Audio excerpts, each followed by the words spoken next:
Welcome back to the Collender Medical Radio Show. I'm your host, Anne-Marie Cronin, here talking with Dr. Brian Collender, board certified in internal medicine and specialist in artery disease, with offices in Bingham Farms in downtown Detroit.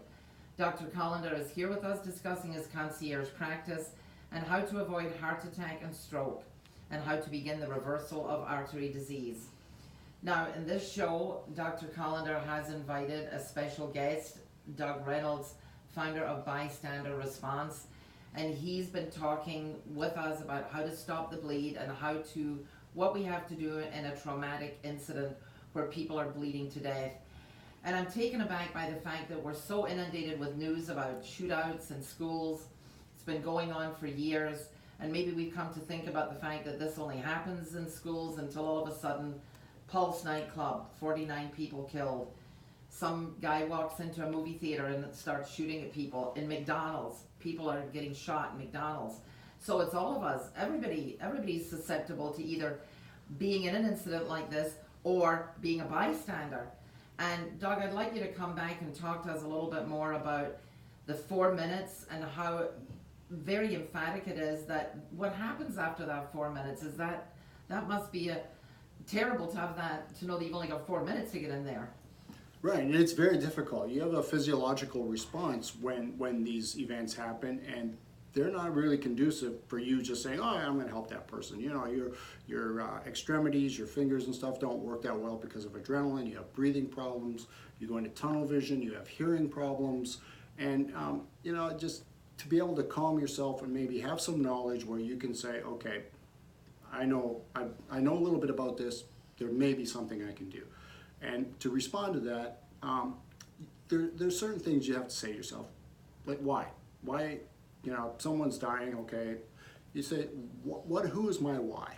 My why is pretty much, for me personally, it's everybody, because I believe everybody's connected in some way, somehow, and it doesn't really, you don't really have to decide, well, okay, it's a loved one, but everybody that this happens to is somebody's loved one.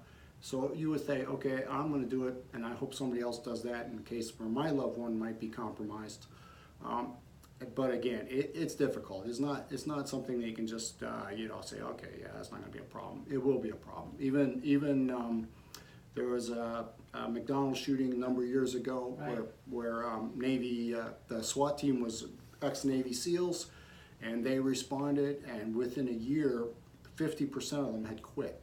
It's very traumatic. It's very psychologically compromising, and people have post-traumatic stress syndrome from it, and it is complicated. It's not something that's easy, but to actually do something to control the life-threatening hemorrhaging, it's not that difficult. So somehow, if you have that knowledge in your head, maybe you can just say, okay, for the next 10 minutes, I'm just going to bury all this and do what I have to do. Yeah, now talking about the McDonald's incident, 21 people were killed in that incident. Now let's just say you're in McDonald's. We talked about tourniquets, and tell us a little bit about tourniquets. Where can we get them? How can we get involved, without taking a class right away and then follow up on the class? You can buy a tourniquet online. There's lots of them. You got to be careful you don't buy knockoffs.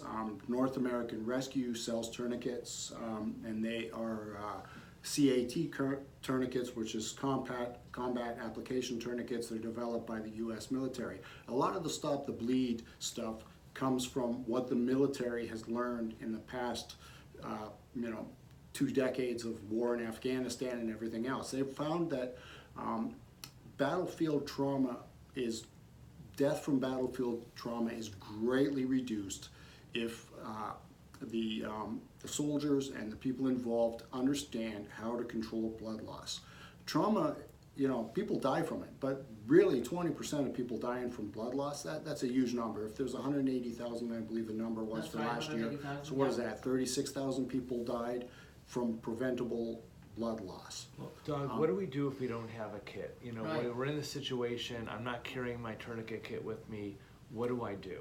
Well, that's a little complicated, but really you have to learn how to make a tourniquet and how a tourniquet works. What a tourniquet does is it collapses the arterial bleeding, the arteries themselves, so that blood stops. To tighten a tourniquet, you need what's called a windlass.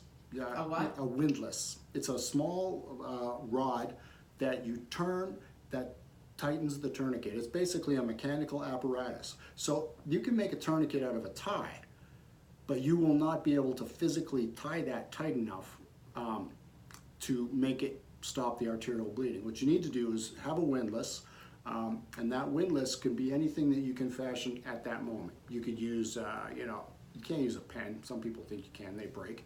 But if you have something strong enough and viable enough that you can actually move it to tighten that tourniquet, then it will stop the blood loss. To fashion a tourniquet, you have to use whatever's available. So I watched the videos, and for what I saw, someone could take a shirt, Right. make one loop of a knot, but not finish the knot, Right. put the windlass Right. over it, Right. tie another knot over the windlass, and Right. then you And tighten it. torque the rod, and that's how you tighten it. Right. And then And- you have to hold it there then until help arrives, unless you are able to fashion a way to fasten that windlass in place. Otherwise, it's going to unwind like a helicopter.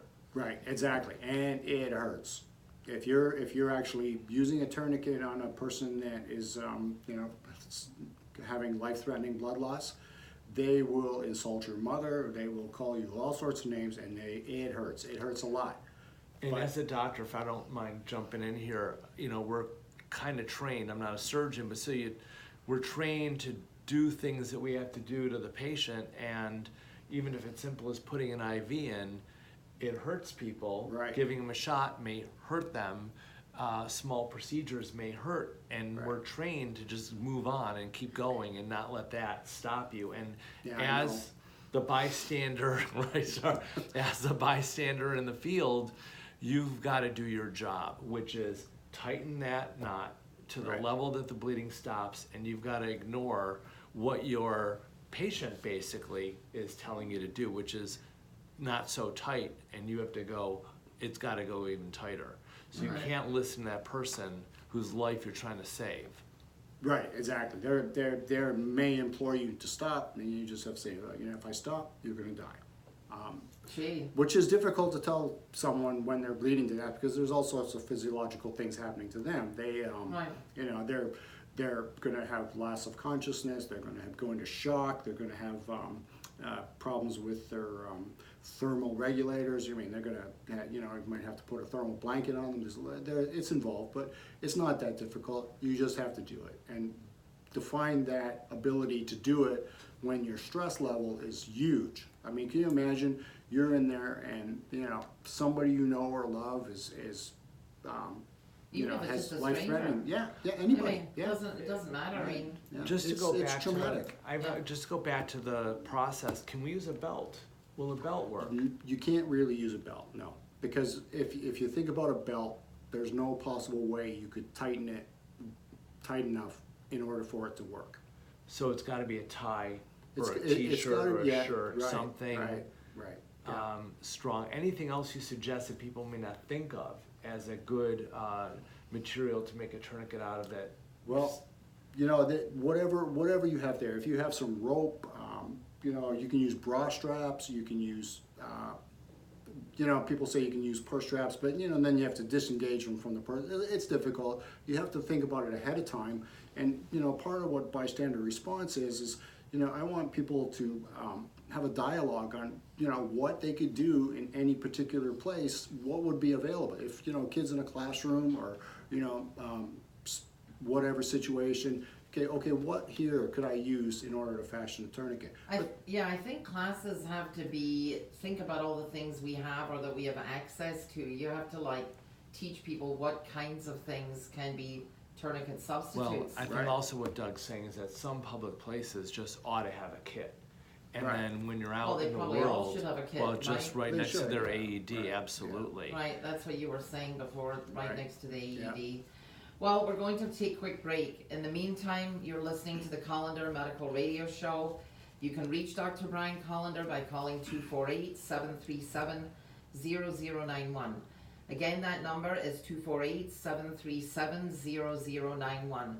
You're listening to the Collender Medical Radio Show on News Talk 760 WJR.